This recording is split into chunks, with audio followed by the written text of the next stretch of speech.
Okay, welcome to the second section of 1.2, Solving Multi-Step Equations.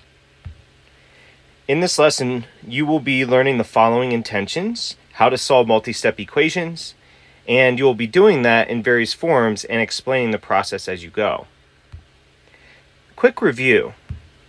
So here, when we're solving this equation, which is known as a multi-step equation, or more precisely a two-step equation, these are the steps, so let's go over them.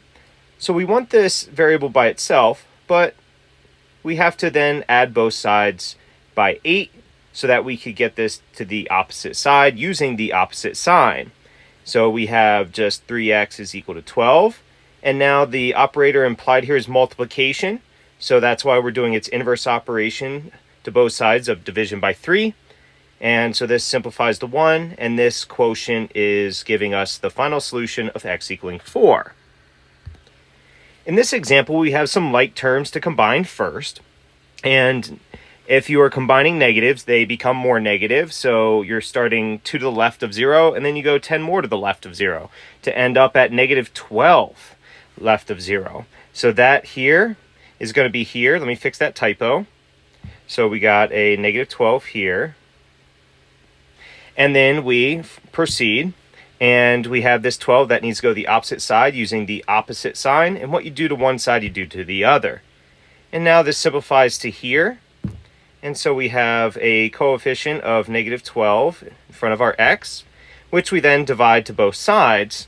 And because we're going to have a 6 divided by a negative 12 is equal to x, well, it is a positive divided by a negative, so that sign is going to be a negative. And then the 6 evenly multiplies into 12 twice, so we get 1/2 or negative 1/2 as the final answer. One more thing to review before we do our next section of multi-step equations, and that is to look at distribution again. So what you want to do here is take the number that's out front and you multiply it by each term on the inside of the parentheses. Whether they're 2, 3, or 20 terms, each one is going to get that multiplication by 2. And if it is a negative, like in the next example, then it would go along with the distribution. So we have 2 times x, and then minus 2. Well, I'll keep the sign there because that's a positive 2. And then in parentheses, we have the negative 3. And we simplify to get 2x minus 6.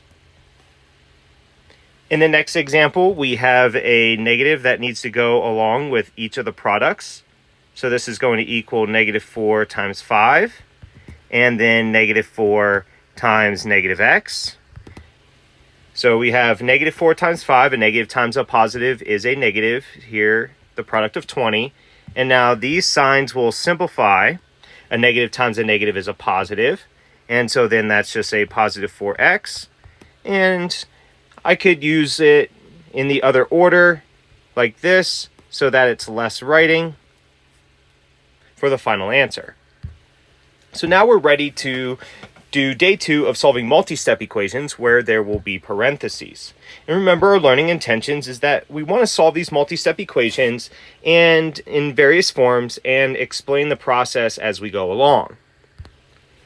So the steps for this is to simplify any parentheses first in one of two ways. So you could distribute like we've just practiced, or you could isolate the parentheses as a term, like as if it was a variable, and go from there. And of course, you always need to combine like terms when possible. And lastly, you want to isolate the variable using inverse operations. So in this example, we have the distribution of the 4. And then we also have the addition of 1 to both sides. And so what this simplifies down to is 4 times n, or 4n. And then 4 times negative 1. You know what? I'll go ahead and show all the work. So parentheses for the product. And then positive 4 times negative 1. And then it's going to equal the sum of 3 and 1, which is 4. And I simplify those products to be 4n, and then a positive times a negative is a negative. And then I add to both sides the 4. And then we're going to get that it's 4n is equal to 8. And then we divide both sides by 4 so that we have our answer of n is equal to 2.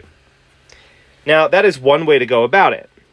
The other way would be to isolate the parentheses. So what would that look like?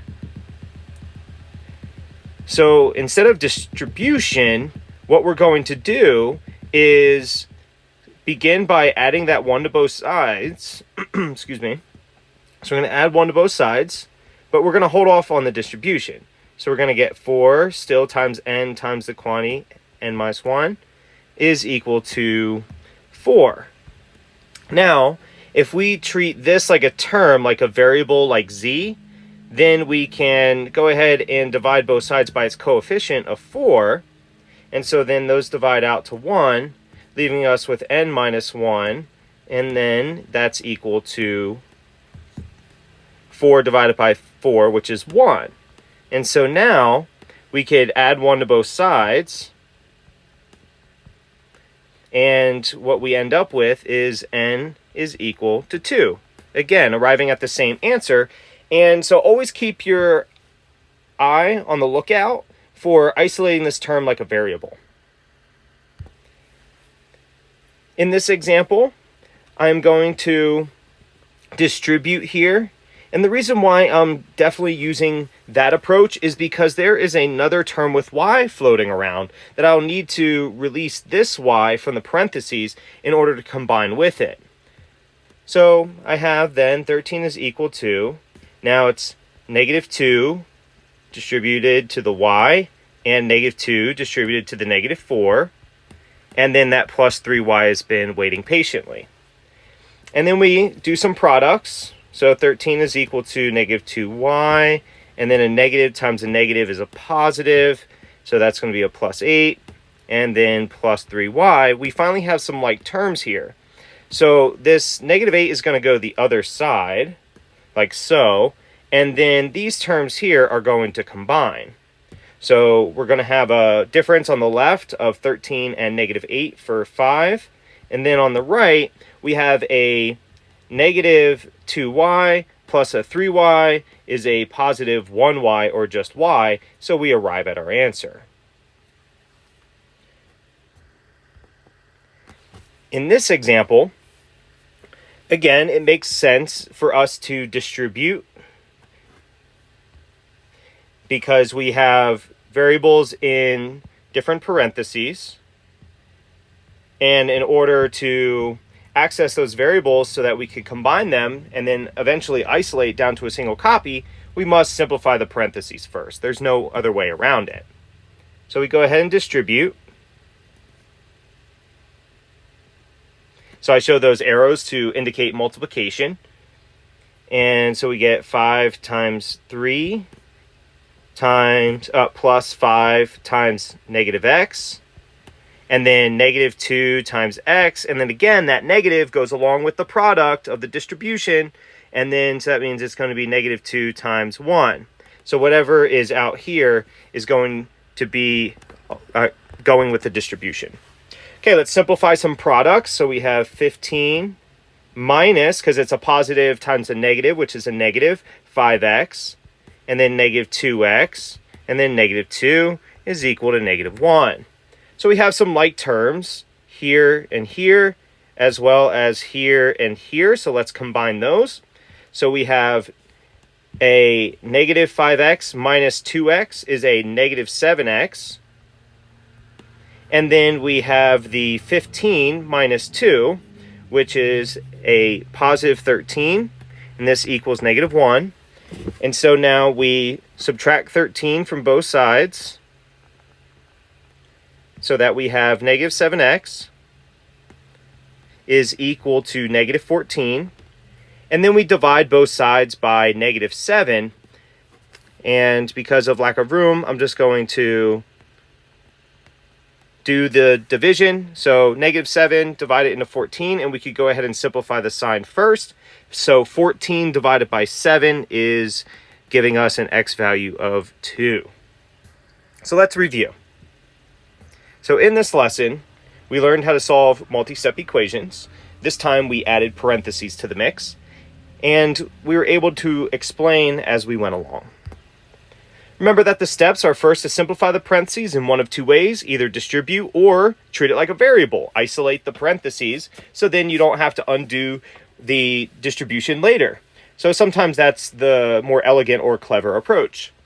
Combine like terms, and then lastly, using inverse operations, you want to isolate the variable.